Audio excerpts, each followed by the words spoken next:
વહાલા હરિભક્તો, આજના સ્વામીશ્રીના દર્શન. અમારી આ જીગર સ્ટુડિયો ચેનલને લાઈક, શેર અને સબસ્ક્રાઈબ કરવાનું ભૂલતા નહીં. જય સ્વામિનારાયણ.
હે મહારાજ,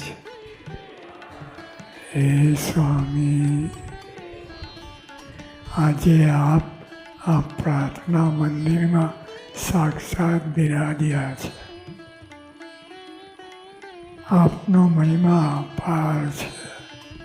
આપ મારા પ્રાણ છો. આપની પ્રાપ્તિ થઈ તેથી અમે સૌ કૃતાર થયા છીએ. અમે તો આપના દાસના દાસ થયા છીએ. આપની પાસે એટલું જ માગીએ, આપની પાસે એટલું જ માગીએ કે અહીં આવનાર દરેકને નિરાશનિક કરી એકાંતિક કરશો. અહીં પ્રદક્ષિણા કરનાર બધાના શુભ સંકલ્પ પૂરા કરશો. પ્રાર્થના કરી દર્શન કરનારને અંતરે શાંતિ કરશો. બધાને તને મને ધને સુખિયા કરજો. સમગ્ર વિશ્વમાં શાંતિ કરજો. અમારા પર આશીર્વાદ વરસાવજો.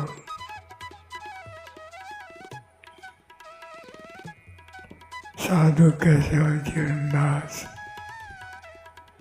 30/4/25 અખાત્રીજ, સુરત.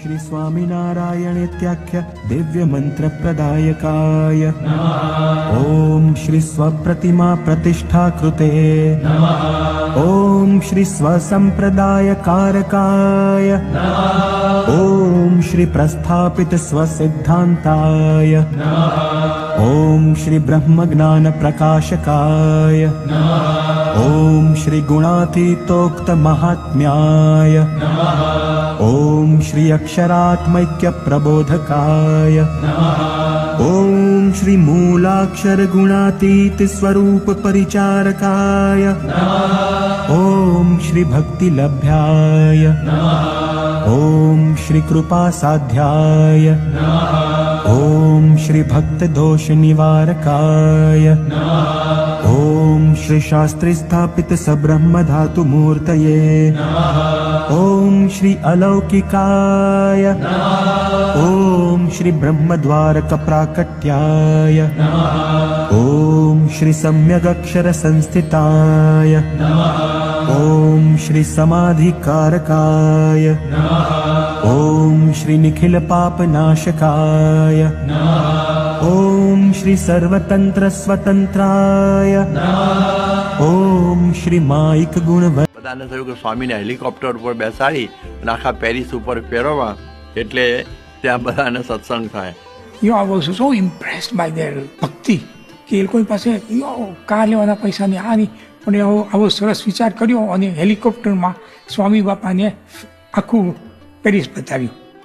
એટલે એનું આયોજન ત્યાં આગળ લોકલ હરિભક્તોએ બહુ સરસ કરેલું અને સ્વામીશ્રી ત્યાં સમયસર પહોંચ્યા.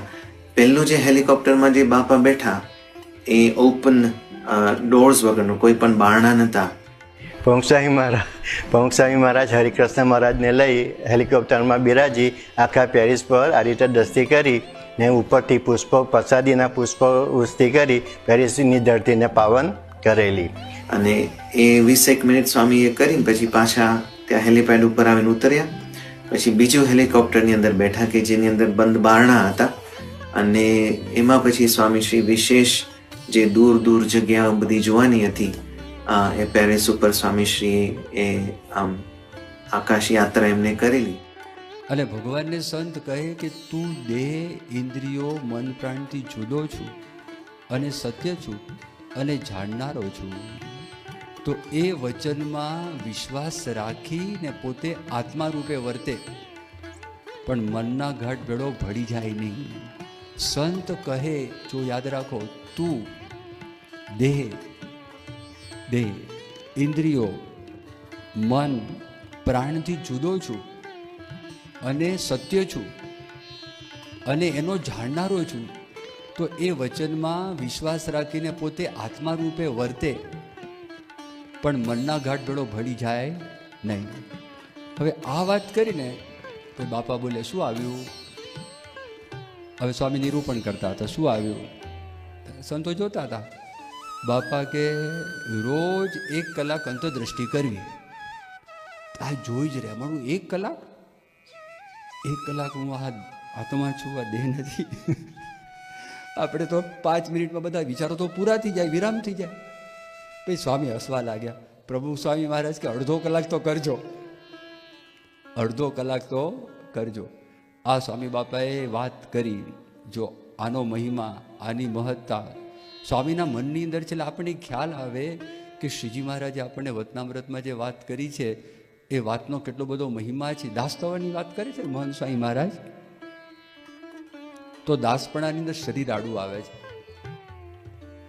નમવાની અંદર શરીર આડું આવે છે, પણ આ શરીર આપણને પોતાનું મનાય નહીં અને શરીર જ આપણને પોતાનું દુશ્મન મનાય તો પછી આપણને નમવામાં વાંધો આવે નહીં.